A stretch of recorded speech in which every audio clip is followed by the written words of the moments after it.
So my name is Charlie Mullins. I'm a senior at UNC Chapel Hill. I'm studying biology and chemistry, and I'm planning on graduating this spring. I currently work in a research lab. We're studying coronary artery disease and a gene called TWIS1 and how it affects coronary artery disease. I'm personally working on a project to try to determine how TWIS1 interacts with different proteins based on various domains that it has and how they affect smooth muscle cell proliferation, migration, and phenotypic modulation.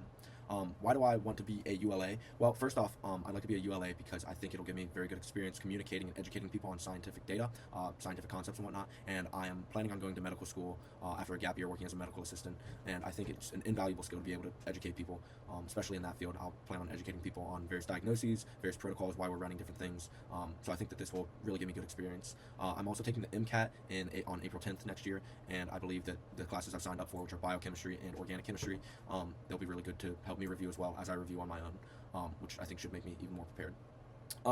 So how I will be a good ULA, I'll share how I studied. I think I did pretty well in most of the courses. It didn't come naturally to me, so studying was my biggest tool.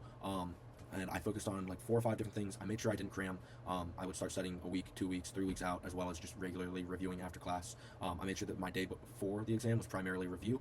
I don't believe in being stressed out the day before, trying to get everything in. I also don't believe on sacrificing sleep the day before. I think it's very important to have critical reasoning skills, especially in these high-level chemistry courses.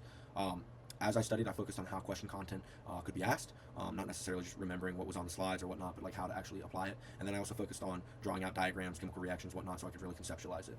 So as I do this, as I work as a ULA, I'll try my best to let people know how I did it, try and give them advice in that way. But I also want to be able to do answer their questions with guiding questions more so than just telling them the answer. I remember if I would ask a question and they would give me an answer, it'd be in one ear, not the other.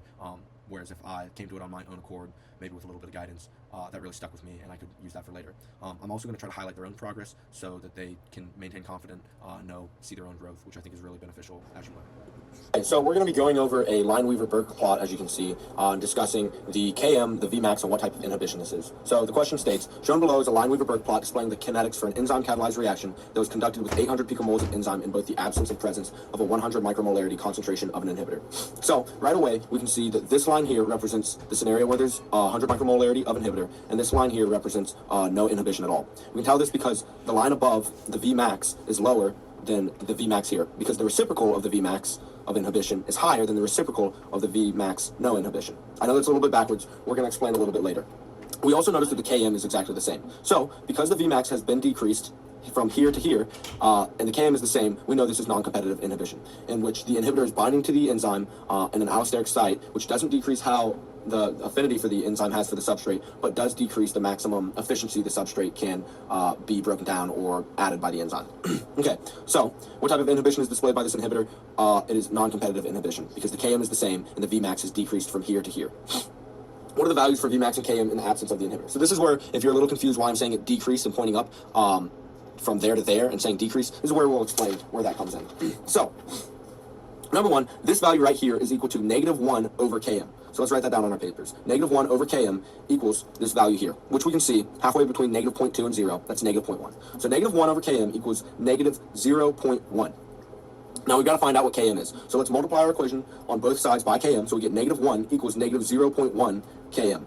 Okay, and then we got to isolate Km. So we divide both sides by -0.1. So -1 over -0.1 equals Km.